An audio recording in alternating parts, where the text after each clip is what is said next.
Hello everyone, welcome to my channel. Um, Today we'll be talking about common mistakes students make in their practical examinations in computer studies and data processing in WAEC and NECO examination. I still remain Fortune, and this is my channel, Learn with Fortune. What are these common mistakes that students make when they write practicals in NECO for computer studies and data processing? Let's look at them one after the other. Number one is poor understanding of the basic concepts of computer. Poor understanding of the basic concepts of computer. Now, every subject has fundamental concepts, basic concepts. And the moment, as a student, you don't understand those fundamental basic concepts, then you begin to have problems.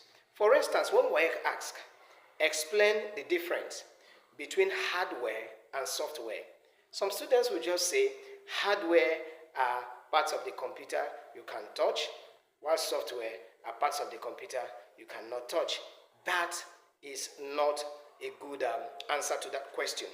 The answer should be something like hardware are the physical components of the computer which can be seen and touched. Example, the monitor, keyboard, mouse, etc.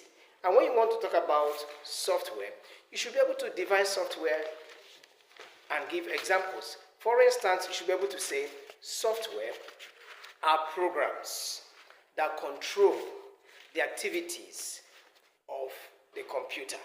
Programs that control the functioning and activities of the computer. Example, Microsoft Word, Excel, and the operating system. Now, giving this definition and explanation tells you, or rather tells the examiner, that you know what you are talking about. And that will give you your full mark.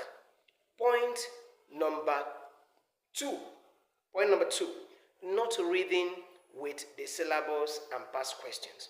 Now, before the examiner begins to test you, they'll give you a syllabus, and in that syllabus, they will tell you areas that they are going to test you on, areas that your exam questions are going to come from. It is your duty as a student to get the syllabus and use it as you prepare for your examination. So you should go to your school, meet your subject teacher, and tell the subject teacher, to help you get the syllabus for that subject, assuming you don't have the syllabus already, so that you will know the topics you should cover, and you can now compare the ones you've covered and the ones you've not covered, and that will help you prepare better. Another error that students make is not going through past question papers. When you go through past question papers, it helps you prepare very well, because you begin to notice that there is a pattern. Sometimes they even repeat questions, though they might change the figures here and there, but oftentimes, they repeat certain questions. Maybe over a period of 4 years, over a period of 5 years, certain questions are repeated. It might not be verbatim like I said earlier. Point number three, or mistake number three, ignoring the practical aspect. Some students only read theory but neglect the practical aspect when they are preparing. They will not practice their word processing. They will not practice their spreadsheet. They will not practice their database. They will not practice their graphic design. My dear student, you must understand that 40% of the marks you get in that examination comes from practical. So if you ignore practical, if you neglect practical, then you're already in problem. You're already in very big trouble. So it's good that when you are writing your exam, or when you're preparing for exam rather, you prepare thoroughly, especially for practical. Because by the time you hit your practical, say 100%, you're already scoring 40 marks.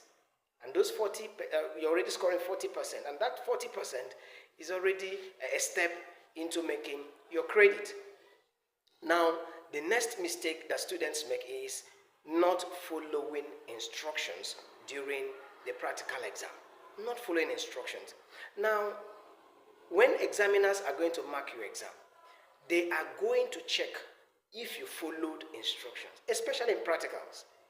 For instance, if the instruction says use Time New Romance as your font, and you go ahead and use Calibri or Tahoma, then you have not followed instructions and you lose marks for not following instructions. If they say use font 12 and you go on to use font 14 because you love font 14, then you're going to lose mark for not following instructions. So it is advisable that before you begin to answer questions, you go through the instructions thoroughly, because what they want you to do is in the instruction. Now, point number 5, that's mistake number 5, is leaving out steps in theory. Leaving out steps in theory. For instance, in a theory question where you are asked, explain the stages of data processing, students are expected to list the stages of data processing and explain them. If, as a student, you only write the stages of data processing are input, processing, and output, then without any explanation, then you are wrong. You should mention, because they say explain the stage of data processing, you should mention the stages. Input, you should explain that in this stage, data is fed into the computer system, and this can be done using input devices like keyboard, like scanner, and others. Processing, that this is the stage where the computer works on. The processing stage, that this is where the computer works on the data, refines the data so that it can become useful information. Excuse me. Storage stage is where the computer stores this data, or even the processed product, the processed information, pending when it is going to be asked for, depending when it will be needed, and then the computer will go to the last stage, which is the output, where the processed data, which is now information, is handed over or given out or outputted to the person or to the quarters where it is needed, and it is done using output devices like the monitor, like the printer, and their likes. Okay. Now, mistake number 6 is using poor terminology. Using poor terminology. Avoid using words like on the computer. No, the right terminology for getting the computer to turn on is boot the computer. Say boot the computer. You boot it. You can't say turn off the computer. No, it is shut down the computer.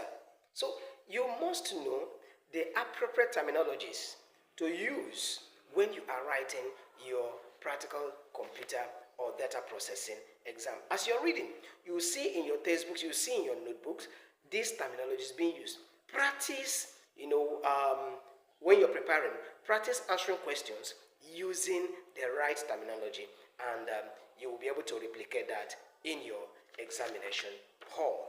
Point number 7, error number 7, is poor time management. Poor time management. So many students are not able to manage their time well. Assuming you have 6 questions to answer and you spend the whole time answering one question, even though you answered correctly, or even 2 questions, and you answered them correctly, of course 2 questions out of 6 cannot give you a pass mark. So while you are aiming at being very accurate at answering your questions, you should also aim at answering them as speedily as possible. So you must match accuracy with speed. So you must learn, you must train yourself to be good at managing your time under exam conditions. Point number 8, or error number 8, poor presentation and disorganized work. So many students, or rather, not so many, Some students rather, don't know how to organize their work. You see the exam question or exam papers mutilated, they'll write number 3 here and go over, in between they'll write number 4B and go over somewhere and write number 3C, and you see the paper, you can't even follow all the work at some point. Beloved, the examiner is not there with you to begin to now call you and begin to ask you to explain how did you, which question is this, which one you answered here is what. No. The more disorganized your work is, the more the examiner will be unable to follow the flow of your answer or answers to the questions, and it can affect you. Point number 9, not practicing with the computer regularly. You are going into a practical data processing or computer studies examination, and you did not practice your computer very well. Not a 2-hour preparation to the exam, minutes or hours to the exam. What I'm talking about, a regular practice. If you don't have a computer, please talk to your parents, talk to your guy, whoever that is paying your fees. Plead with them. Even if it is a fairly used system, let them find and buy for you, so that you can regularly practice at least 2 hours in a week. 2 hours in a week. If you do this consistently for 3 months, you are going to be relatively well grounded and prepared for your examination. It shouldn't end at the practice you do with your school's computers in the computer lab. No. At home, you need to practice, you need to revise, you need to go through again. So, even if at home you can't have a personal computer, maybe you have an elder brother, you have an elder sister who have a system, or your parents have, but that is not actually your personal system. You can borrow from them. You can borrow from your neighbor, just that you might need to handle it very carefully. But you need to have something you will practice with after the teaching in the class. Error or mistake number 10, lack of confidence and anxiety in the exam hall. Some students enter the exam hall, they know what to write, but the moment they enter the hall, fear overcomes them.